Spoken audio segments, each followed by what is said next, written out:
sekarang direksi perusahaan swasta, bahkan perusahaan BUMN, gajinya jauh lebih besar dari Panglima TNI, dari dirjen-dirjen, dari menteri-menteri yang memegang anggaran negara yang triliunan.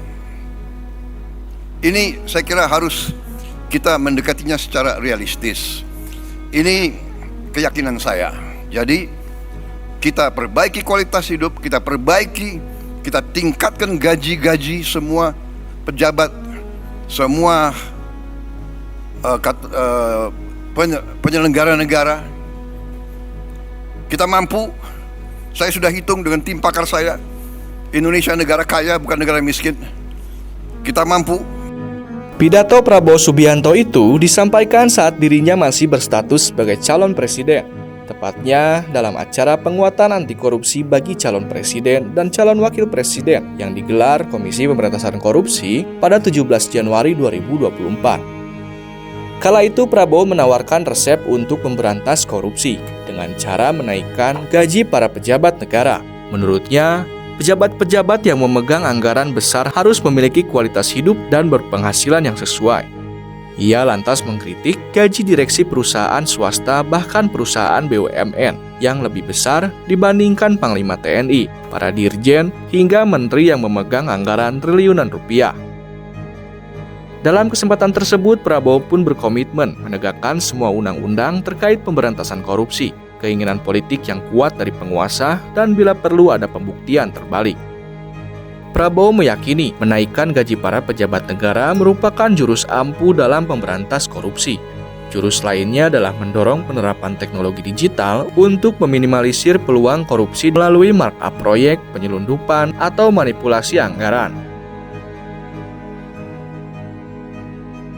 Dalam pidato perdananya usai dilantik sebagai presiden, Prabowo menegaskan tentang sikap berani memberantas korupsi melalui perbaikan sistem, penegakan hukum yang tegas, dan digitalisasi. Di luar itu, Prabowo menyodorkan cara lain dalam memberantas korupsi, yakni memaafkan koruptor. Hal itu disampaikannya saat berpidato di depan para mahasiswa Indonesia di Universitas Al-Azhar, Kairo, Mesir pada 18 Desember 2024. Saya dalam minggu-minggu ini, bulan-bulan ini, saya dalam rangka memberi, apa istilahnya tuh, memberi memberi kesempatan untuk tobat. Hai para koruptor atau yang merasa pernah mencuri dari rakyat, kalau kau kembalikan yang kau curi, ya mungkin kita maafkan. Tapi kembalikan dong. Nanti kita beri kesempatan. Cara mengembalikannya bisa diam-diam supaya nggak ketahuan. Mengembalikan loh ya. Tapi kembalikan. Kemudian, hai kalian-kalian yang sudah terima fasilitas dari bangsa negara, bayarlah kewajibanmu. Ya. Asal kau bayar kewajibanmu, taat kepada hukum, sudah kita menghadap masa depan. Kita tidak ungkit-ungkit yang dulu. Tapi kalau kau bandel terus, apa boleh buat? Kita akan menegakkan hukum. Sontak, pernyataan Prabowo itu menuai kecaman dari banyak kalangan yang menentang ide tersebut. Padahal dalam momen sebelumnya, tepatnya dalam acara Partai Gerindra pada 31 Agustus 2024, Prabowo menawarkan jurus untuk melawan korupsi, yakni menyisihkan anggaran khusus untuk memberantas dan mengejar para koruptor. Kalaupun para koruptor itu lari ke Antartika, Prabowo akan mengirimkan pasukan khusus untuk menangkap mereka. Namun ucapannya sebelum dan setelah dilantik menjadi presiden bertolak belakang. Sebelum dilantik akan mengejar para koruptor sampai ke Antartika, tapi setelah dilantik akan memaafkan koruptor. Tapi Prabowo menyangkal hal itu. Bantahan itu ia sampaikan saat berpidato dalam acara puncak perayaan Natal di Gelora Bung Karno pada 28 Desember 2024. Ia membantah akan memaafkan para koruptor, tapi mengajak mereka untuk segera menyadari kesalahannya. Menurutnya, jika sudah terlanjur berbuat dosa, agama mengajarkan untuk bertobat. Prabowo meminta para koruptor segera bertobat dan mengembalikan uang yang telah dicuri kepada negara. Saat memberi sambutan dalam peluncuran Danantara pada 24 Februari 2025, Prabowo kembali bersuara akan membangun pemerintahan yang bebas dari korupsi. Ia akan melawan korupsi dengan sekeras-kerasnya, dengan segala tenaga dan upaya, dan tanpa pandang bulu. Saya bersama pemerintah yang saya pimpin didukung oleh koalisi yang solid, bertekad keras untuk membangun suatu pemerintahan yang bersih, yang bebas dari korupsi. Saya akan melawan korupsi dengan sekeras-kerasnya dan dengan segala tenaga dan upaya yang bisa saya kerahkan tanpa pandang bulu. Pidato Prabowo yang akan membangun pemerintahan bersih mendapat respon sumbang dari sejumlah kalangan. Pasalnya, di pemerintahannya sekarang ada banyak menteri yang terseret dalam pusaran kasus korupsi. Dua di antaranya adalah Airlangga Hartarto dengan kasus minyak gorengnya dan Muhaimin Iskandar yang melekat dengan kardus durian dan korupsi sistem perlindungan tenaga kerja Indonesia di luar negeri. Ada pula Zulkifli Hasan dengan suap pengajuan revisi alih fungsi hutan di Riau dan Bahlil Lahadalia yang dilaporkan atas dugaan korupsi penerbitan izin usaha pertambangan. Komitmen Prabowo yang akan melawan korupsi dengan sekeras-kerasnya dan tanpa pandang bulu pun direspons sebagian pihak bak dongeng di siang hari. Pasalnya, kasus pagar laut di Tangerang yang menyita perhatian luas itu hanya mentok sampai kepala desa.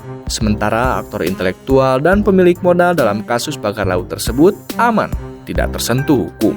Tak heran, publik tidak terlalu merespon positif pada pidato Prabowo yang akan melawan korupsi tanpa pandang bulu itu. Begitupun terhadap pidato Prabowo Subianto yang akan membuat penjara khusus untuk para koruptor di pulau terpencil. Alih-alih menyebut gembira, publik malah menjadikannya sebagai lelucon. Setelah menggunakan urus kejar sampai Antartika, lalu dimaafkan dan disuruh bertobat, kini Prabowo ingin memenjarakan para koruptor di pulau terpencil agar tidak bisa kabur. Kita bersama akan menghadapi maling-maling itu dan kita akan mengusir mereka dari bumi Indonesia kalau perlu.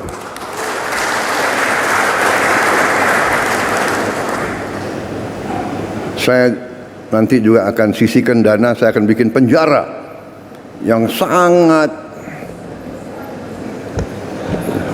pokoknya sangat kokoh di suatu tempat yang terpencil, mereka nggak bisa keluar malam hari. Kita akan cari pulau, kalau mereka mau keluar biar ketemu sama hiu.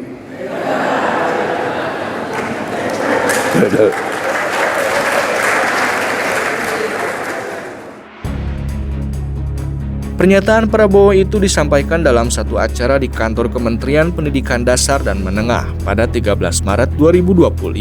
Dalam kesempatan tersebut, Prabowo mengaku tidak akan mundur melawan koruptor. Lagi, alih-alih menuai respon positif, Prabowo malah memanen suara sumbang.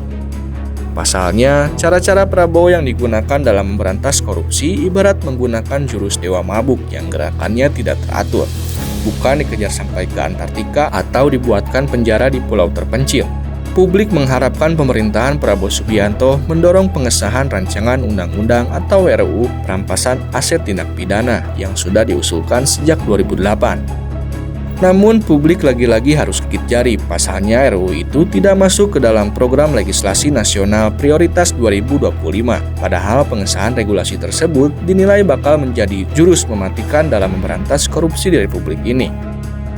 Mahfud MD, mantan Menko Polhukam, mengatakan, hingga saat ini Indonesia tidak mempunyai peta jalan pemberantasan korupsi yang jelas, sehingga penanganan masalahnya masih jauh dari harapan. Instruksinya selalu bagus, arahannya kepada bawahan selalu bagus, tapi tidak pernah mengubah mental pejabat dan nampaknya tidak ada yang berani ya melakukan tindakan-tindakan tegas kalau sudah menyangkut orang tertentu. Itu aja. Indonesia Corruption Watch atau ICW memberi nilai minim terhadap pemberantasan korupsi di awal kepemimpinan Presiden Prabowo. Sejumlah gagasan yang disampaikan Prabowo seperti memaafkan koruptor bertolak belakang dengan nilai anti korupsi.